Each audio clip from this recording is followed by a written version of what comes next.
Hey guys, Steve Welch here with your fact of the day. You ever noticed airplanes? They commonly are painted similar colors. There's reasons that they're painted the way they were. Even one airline, American Airlines, used to not paint them at all, and there's a reason for that as well.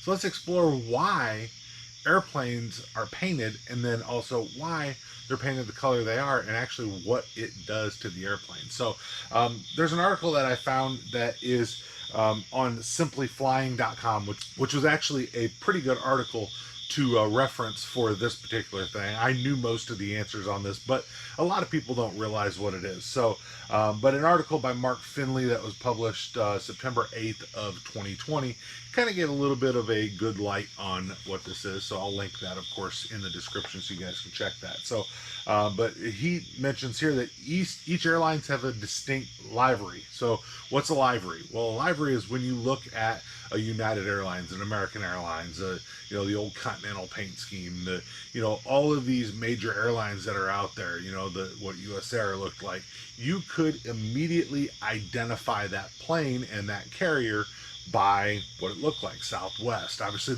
those planes, they have a very, very distinct look to them. So that comes at a cost. Now, like I said, American Airlines used to have 3 stripes down either side, and that was the only thing that was really painted on the body of their airplane. Obviously the wings had some paint on them, but they tried to eliminate the weight of the paint. So when you start looking at how much does the paint weigh, well, on an average plane, it can weigh anywhere from 600 to 1,300 pounds on an average plane, right? So that adds to the plane's weight, decreases from what the plane can haul, and actually increases the amount of fuel that the plane will burn. So American, like I said, they tried to minimize their paint. They've obviously gone to a different paint scheme now for whatever reason they decided to do that, of course, but there is a cost to painting the airplanes.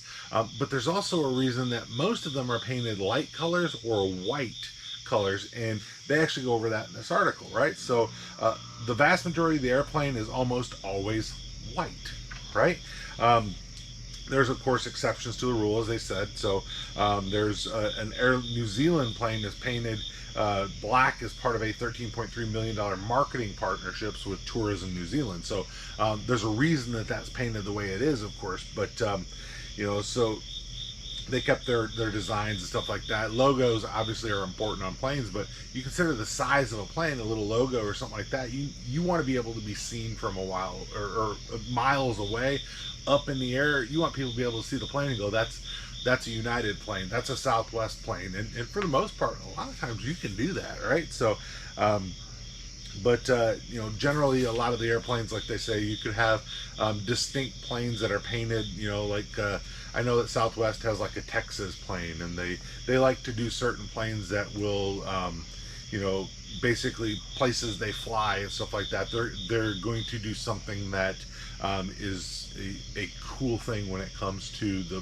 plane. I know that American had an old livery that was painted on a 757 when it came out. That was like the old planes, and they used that paint scheme. There's a lot of times that you'll see paint schemes come back out for those reasons. It's just marketing, right? So they bring you back to the old style. This is the old paint, and people they want to fly on those planes. So but anyway, so the paint costs money. That's something else to consider too. So the weight of the 6 to about 12 to 1,300 pounds will add the amount of fuel that you're going to have to carry, right?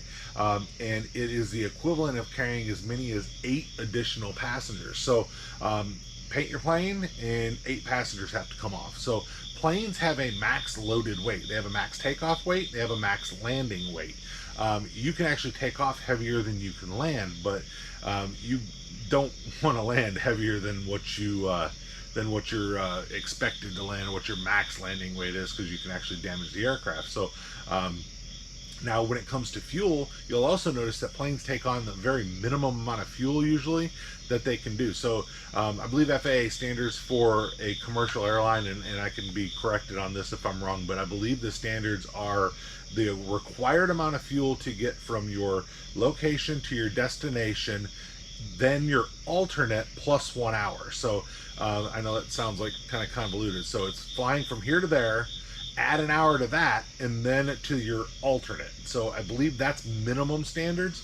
Most airlines would carry more than that, but you don't want to carry a full tank of gas when you go up if you're going for an hour flight.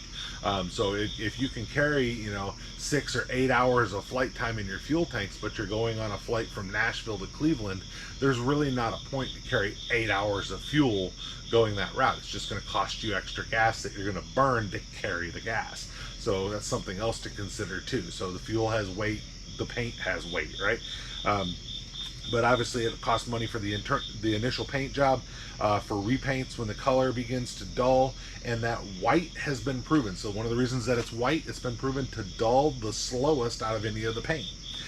So it won't fade as quickly as the other colors will. So the aircraft have to be painted less frequently than what the other ones. So a typical, it says Boeing 747 would use about 120 gallons to actually paint the aircraft. So you have the cost of the paint, the weight of the paint, the maintenance of the paint, all that stuff comes into play, of course. So now when you have mainly a white plane, the change of ownership. So when they sell the plane, if it's a cargo plane, if they sell it to somebody else that's going to fly it, it's easier to sell a white plane because it takes less to actually transform that plane into the other air carriers, plane, right? So into their colors, if they were to do it. So maybe a secondary plane, maybe an overseas type of a company is buying it, they're more likely to have white as their paint scheme as well. So airliners will sell their planes to other carriers, leasing companies do, and by keeping the body white, it's less expensive to change the livery, right? So now this is something that come into play, especially right now, is that with I'm doing this video here in August. Planes that are sitting on the tarmac, if they're not plugged into the air conditioning system or the power of the airport, which usually what they'll do is they'll park, they shut the engines off, and they plug into airport power, and that'll allow some air to keep flowing through the plane. If you have a very dark colored airplane, it is going to get hot even with that small amount of air that's coming from the air, and sometimes or from the airport, and sometimes they'll even put hoses into the aircraft to try to blow in air conditioning from the aircraft itself. You'll see a lot of times on the bottom of the jetways, you'll see those have those yellow tubes that are on the bottom of the jetways. That's air conditioning that they're bringing to the airplane. So very important to get the air to the airplane, of course. So but it's definitely a very important thing, right? So modern planes are made from composite materials that need more protection from the sun, as they can be damaged by UV radiation. Obviously, anytime you can reflect the sun, it's going to be a good thing all the way around for the airplane. Keeping it cooler, keep UV rays off of it, easier to maintain, all of that stuff is part of it. It even mentioned here that Concorde was painted with a type of highly reflected white paint to withstand the heat it produced when it went supersonic. So because the nose and leading edges could reach as hot as 127 degrees Celsius, 260.6 degrees Fahrenheit. So they could get hot, guys. So now going back, safety and maintenance, painting the aircraft white is much easier to maintain. And this is really interesting because I hadn't really thought about this until they pointed it out. But it's easier for the crews to spot damage. So if there's damage on it, if there is an oil spill, a leak, something like that, if there's streaks that are coming off the bottom of the planes, something called smoking rivets. And by the way, I used to be an aircraft mechanic. So if you're wondering, I'm a pilot and I used to be an aircraft mechanic. So that's something else that I can tell you, and it was for a major airline. So but there's something called smoking rivets. So if you actually look at some of the rivets can wear over time in the in their hole.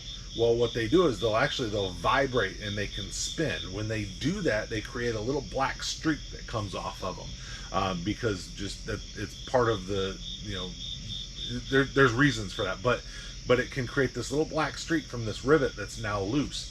If you see that little black streak that comes off of it, sometimes it's dark gray, but there's reasons for it. If you see this streak that comes off of it, you can know that rivet's no longer holding and it needs to be replaced.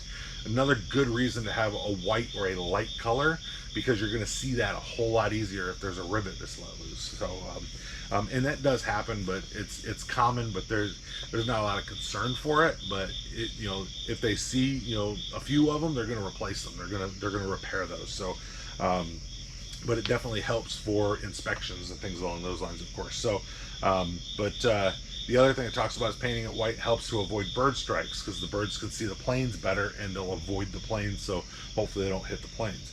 And then also painting it in darker colors to make it blend with the ground and decrease a bird's ability to see it. It's very hard to look down and see a plane. If you're above it trying to look down, it's hard to see. So if you're like coming in for a landing and you're looking down on that plane, it is really hard to see that plane that's below you. A whole lot easier to look up and see the plane that's above you, of course. So and then the other thing too is that search and rescue. It could come into play if there is ever an accident and search and rescue is looking for the airplane. If you have something that's painted green, if it crashed in foliage, it would be very hard to see. But there's almost no time that, you know, painting it in white is going to be a bad thing. I mean, obviously if it crashes in snow, you'd be like, well, you can't see it in snow. Well, usually there'd be a little bit of fire or something like that involved. Not trying to get morbid here, but you know, usually if it even crashes in snow, it would disturb the snow. It would, you can tell in snow if something's landed there. So the white won't come into play in that. But man, if you consider all the places that something can land, if it's in water, even if it's submerged in water, you can still see it from altitude because it's going to reflect through the water as long as it's not too deep. Those kind of things come into play. So but yeah, definitely wanted to tell you guys that. But what do you guys think? Gave you a lot of information there, more than just why are planes painted and you know, is part of this fact of the day, but a lot about airplanes in this fact of the day. Like I said, I'm, as a pilot, as a former mechanic for a major airline, of course, on aircraft, I love planes. I love everything aviation, of course. But and you'll see a lot of that as we go through, and I talk on the fact of the day about that. But definitely like and subscribe for me. Love giving you guys this information, and definitely if you can do that for me, I would sure appreciate that. And we'll see you next time on the fact of the day, making you just a little bit smarter than what you were yesterday. Steve Welch, fact of the day. See you guys next time.